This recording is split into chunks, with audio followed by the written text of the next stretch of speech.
Hey everybody, welcome back to DASLAB.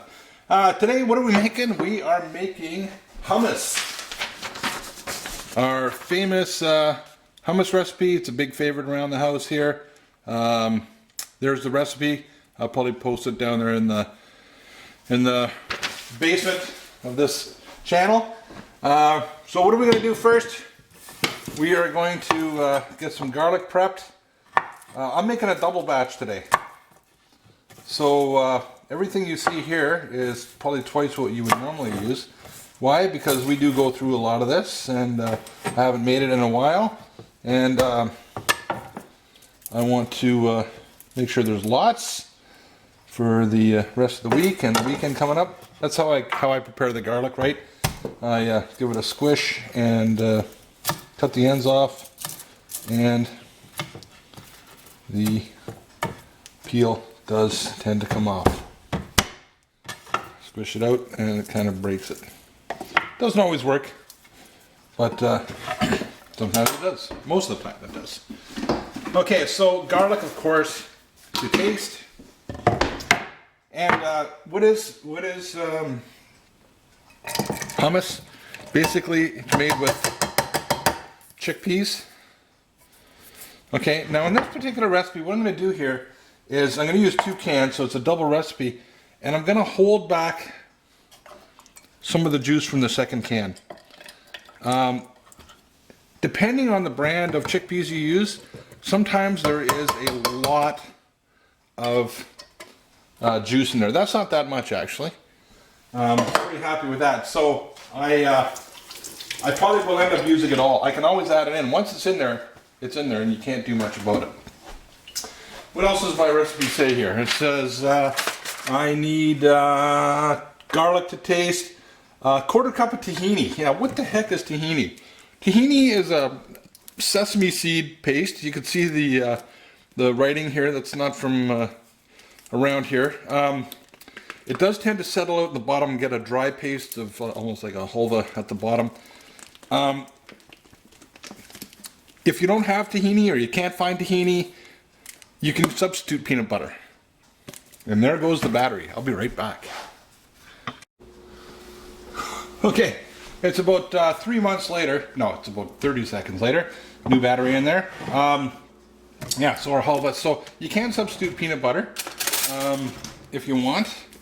But I like the tahini. That's the recipe that I normally came up with. You got to make sure that you, if you get down to the bottom, you'll find that there's like chunky stuff. So hard to keep it separated, but what you do is just kind of get some of that. Get some of that chunky stuff. And some of the liquid. There's enough of the chunky stuff off the bottom.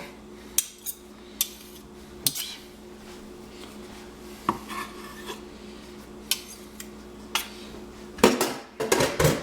And a bit of the liquidy stuff. Whoop. Oh well, we don't always follow the recipe.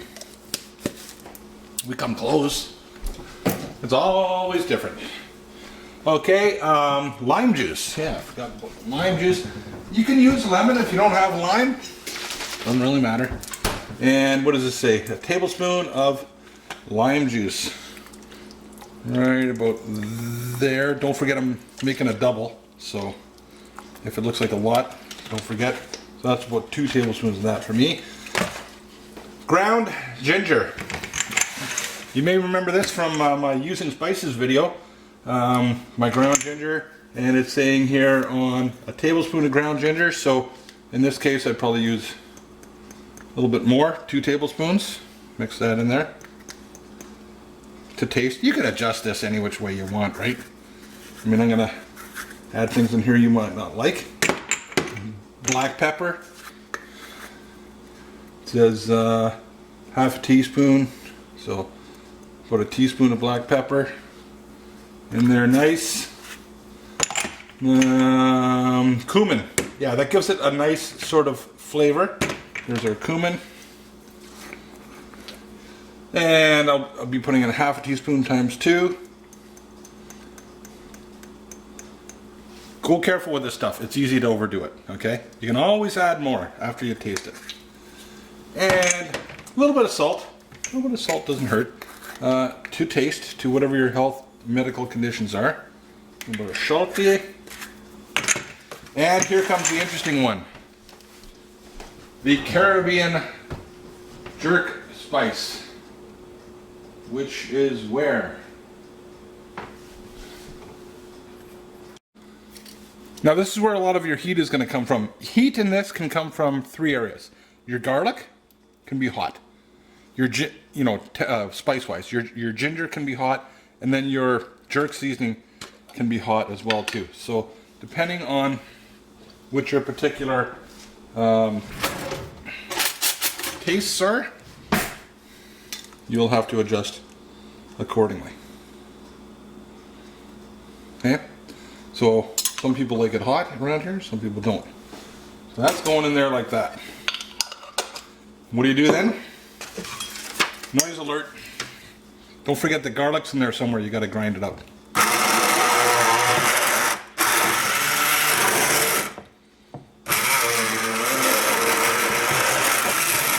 You can do this all in a big blender.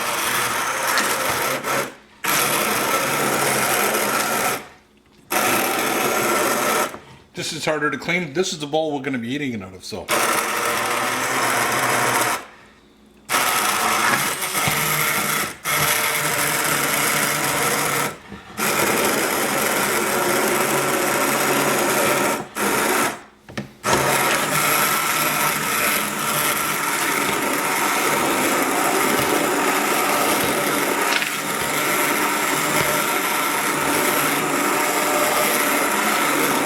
So you look at the texture and you think, okay, that's pretty liquidy for putting on a chip, and I'm glad I didn't put that extra juice in. So even though those particular cans didn't have a lot of juice in them, I'm glad I held back what I did, because this is going to be pretty thin. So I'll continue mixing this up.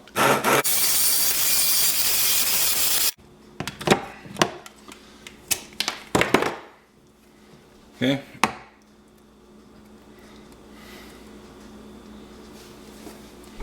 If you want to lick this, make sure it's disconnected from that thing first. Mmm. Not bad. Get yourself some chips. Dip it in. No double dipping. Mmm. That's that. That'll last in the fridge for at least a week. Maybe more, I don't know. It's not going to last around here. It'll be gone. Today's Tuesday, that'll be gone by Friday. Okay, that's all I have for you on DASLAB. Making hummus. Have fun. Be safe. Don't get any on you. Get some of that in you. See you next time.